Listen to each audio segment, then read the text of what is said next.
দেখতে দেখতে জাঁকিয়ে শীত পড়া শুরু হয়ে গেছে। আর বাঙালির কাছে শীত মানেই নলেন গুড়, পিঠে পুলি, এক আলাদাই আবেগ। 50 গ্রাম দেরাদুন রাইস, এটাকে জলে 1 ঘন্টা ভিজিয়ে রেখে দিতে হবে। চলুন আজ একটা পিঠের রেসিপি শেয়ার করা যাক। এখানে 1 কাপ আর অল্প একটু সামান্য জল দিয়ে দিলাম। জলটাকে ফুটতে দিতে হবে। ফুটে উঠলে অল্প 1 চিমটি লবণ দিয়ে তার মধ্যে ওই 1 কাপ আর সামান্য চালের গুঁড়ি দিয়ে এটাকে জাস্ট ভালোভাবে একসাথে মিশিয়ে নিতে হবে। এক কথায় বলতে গেলে ঠিক যতটা পরিমাণ জল ঠিক ততটা পরিমাণই চালের গুঁড়ি লাগবে। এটাকে মিনিট 3 ধরে এভাবে কড়াইতে ভালোভাবে নাড়াচাড়া করে নামিয়ে নিয়ে ওই গরম অবস্থাতেই কিন্তু এটাকে আটা মাখে যেভাবে রুটির জন্য সেভাবে মেখে নিতে হবে। অল্প একটু চালের গুঁড়ি দিয়ে এটাকে ওই গরম অবস্থাতেই একটু মেখে নেব। এক্ষেত্রে বলে রাখি যে এটা কিন্তু একটু নরম করেই বানিয়ে নিতে হবে ডোটা। আর বানানো হয়ে গেলে একটা ভিজে কাপড় মুড়িয়ে রেখে দিতে হবে।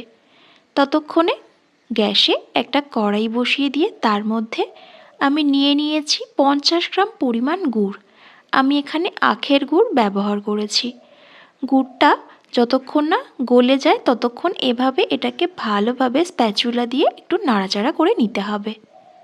গুড়টা বেশ ভালো মতো গলে গেছে। আমি এখানে 2টো এলাচ ফাটিয়ে দিয়ে দিয়েছি যাতে ভালো একটা ফ্লেভার আসে।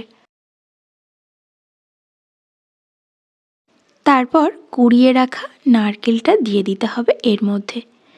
দিয়ে এটাকে ভালোভাবে মিনিট 5 ধরে কড়াইতে নাড়াচাড়া করে একটা পুর বানিয়ে নিতে হবে। এই যে ভালোভাবে গুড়ের মধ্যে নারকেলটা মিশিয়ে নিয়েছি। এবার মেশানোটা হয়ে গেলে এর টেস্টটাকে আরও এনহ্যান্স করার জন্য আমি এখানে অল্প একটু চারমগজ আর অল্প একটু সাদা তিল ছড়িয়ে দিয়েছি। টেস্টটা আরও বেড়ে যাবে এটা দেওয়ার ফলে। এবার এটাকে ভালোভাবে নাড়াচাড়া করে মিনিট 5 হয়ে গেলে এটাকে আমি নামিয়ে নেব।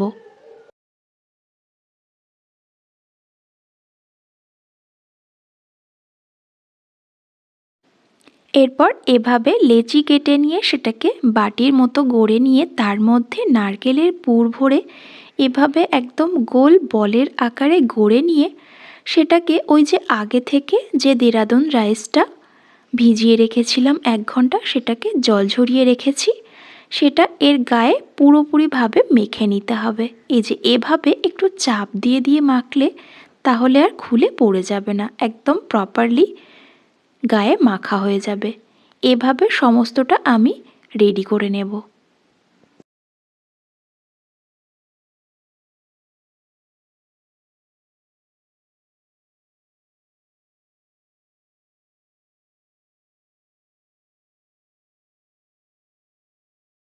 আশা করি বুঝতে পেরেছেন যে আমি কিভাবে একে একে সমস্ত পিঠেপুলিটা বানিয়ে নিলাম। সমস্তটা বানানো হয়ে গেছে। এবার এভাবে একটা ছিদ্র করা থালার মধ্যে অল্প একটু সাদা তেল মাখিয়ে নিতে হবে। আর এই রকম থালা তো আমাদের মায়ের হেঁসেলে অবশ্যই একটা থেকে থাকবে। এটাকে পুলি পিঠের মতো আমি ভাপে ভাপে সিদ্ধ করব। তাই এমন একটা পাত্রে এটাকে সেট করতে হবে যাতে কোনোভাবেই যেন ভাপ না বাইরে বেরিয়ে যায়। সমস্ত ভাপে ভাপেই কিন্তু পিঠেটা সিদ্ধ হবে। এটাকে ঢাকনা দিয়ে 45 মিনিট রান্না করব একদম মিডিয়াম ফ্লেমে। আর 45 মিনিট পর খুলে দেখাচ্ছি যে এর গায়ে মাখানো রাইসগুলো একদম প্রপারলি সিদ্ধ হয়ে গেছে। তারপর নামিয়ে নিয়েছি কদম পুলি।